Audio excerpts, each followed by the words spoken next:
Hello good morning नमस्ते दोस्तों, ये एक ball I drop it and it falls down. जी हाँ, why? Because of gravity.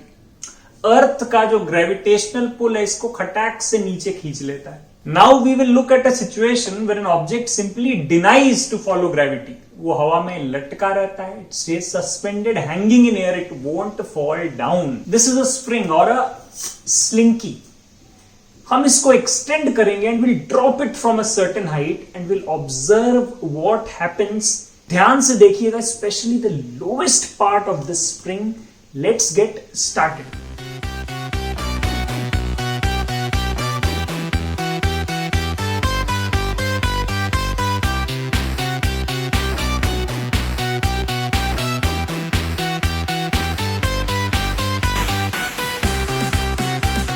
Okay, let's watch the video one more time.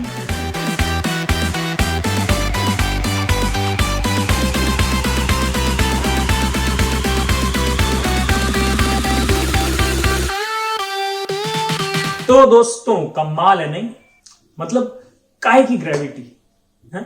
ये spring के नीचे वाला हिस्सा हमने देखा, इट रिमेन्ड हैंगिंग सस्पेंडेड, हवा में लटका हुआ इन स्पाइट ऑफ ग्रेविटी।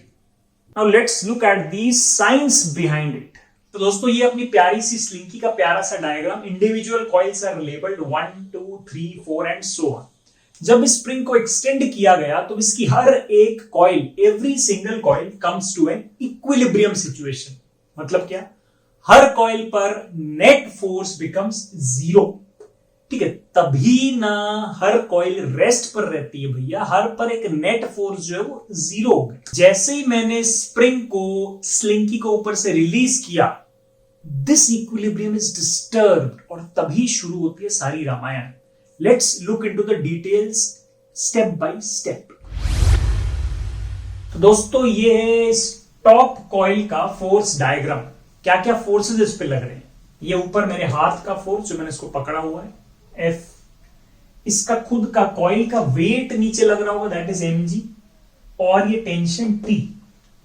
इस कॉइल के जो नीचे वाली कॉइल से वो जो सिस्टम उसको खींच रहा होगा ना, जो नीचे वाला सिस्टम है इस कॉइल के नीचे वाला, it will be pulling the top coil. उसकी वजह से टॉप कॉइल में एक टेंशन, एक खिंचाव रहेगा, that is tension T।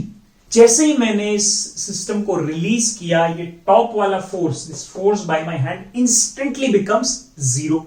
Now friends, imagine a horizontal spring. ठीक है, स्प्रिंग जो हॉरिजॉन्टली रखा हुआ उसको आपने दोनों तरफ से खींचा हुआ।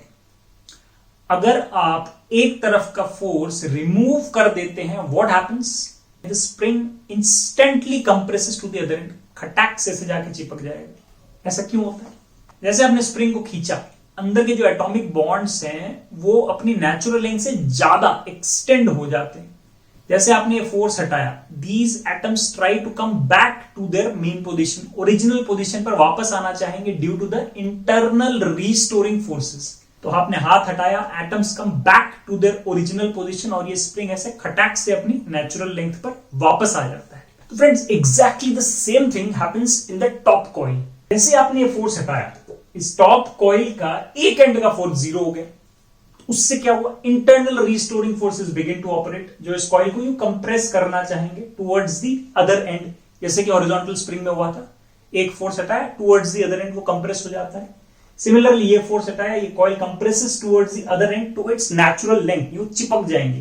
तो ये जो फर्स्ट कॉइल है, it compresses on removal of the force by the hand. उसके बाद क्या होता है? जैसे ही वो चिपकी back to its normal length, उसका टेंशन जीरो हो जाता है।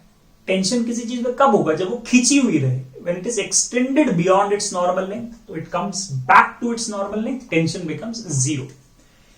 इसी के साथ सेकेंड कॉइल में क्या होने लगता है उसको देखते हैं। Initially this is the force diagram of the second coil. Initially मतलब जब पूरा सिस्टम इक्विलिब्रियम में है, हमने जब इसको रिलीज नहीं किया है। ऊपर tension T1 due to coil 1, नीचे tension T2 due to rest of the system, इसको नीचे जो खींच रहा है, और इसका वेट। अब जैसे ही ऊपर वाली कॉइल कंप्रेस हुई, उसका टेंशन जीरो हुआ, सेकेंड कॉइल को उसके बाद खबर मिलती है कि ये टेंशन T1 जीरो हो गया है। जैसे ये टेंशन जीरो हुआ, same thing happens here, This coil one end force becomes zero. Internal restoring forces begin to operate. इस coil को खटाक से दूसरे एंड की तरफ चिपका देते हैं और ये coil भी अपने नॉर्मल लेंथ पर, नॉर्मल पोजीशन पर आ जाती है, क्रैश कर जाती है।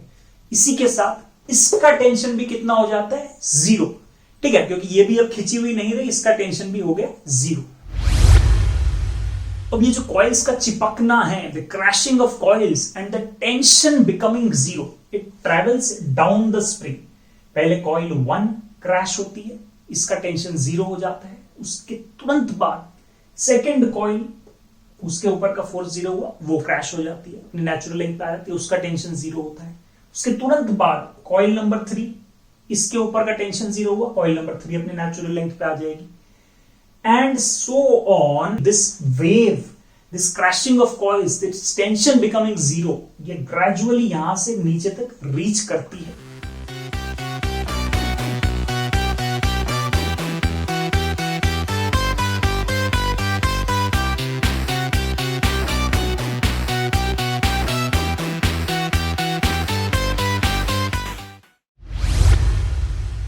तो दोस्तों, हमने जो ये राम कहानी बताई है, उससे इस लोएस्ट कॉइल का हवा में लटके रहना कैसे एक्सप्लेन होता है। इनिशियली ये जो लोएस्ट कॉइल है, coil number 18 according to this diagram, वो इक्विलिब्रियम में है।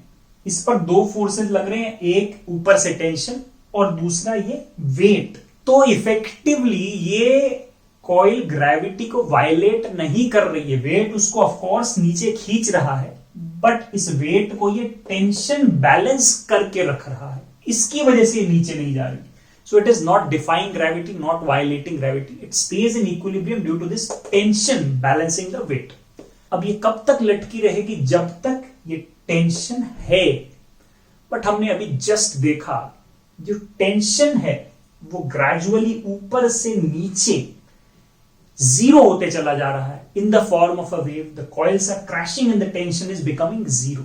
तो ये जो वेव ट्रेवल कर रही है in a certain time, in a finite time, यहां पहुंचती है, ये टेंशन जीरो हो जाता है और ये कॉइल नीचे चली जाती है। This explains how this coil remains suspended for some time and then it goes down with the entire slinky.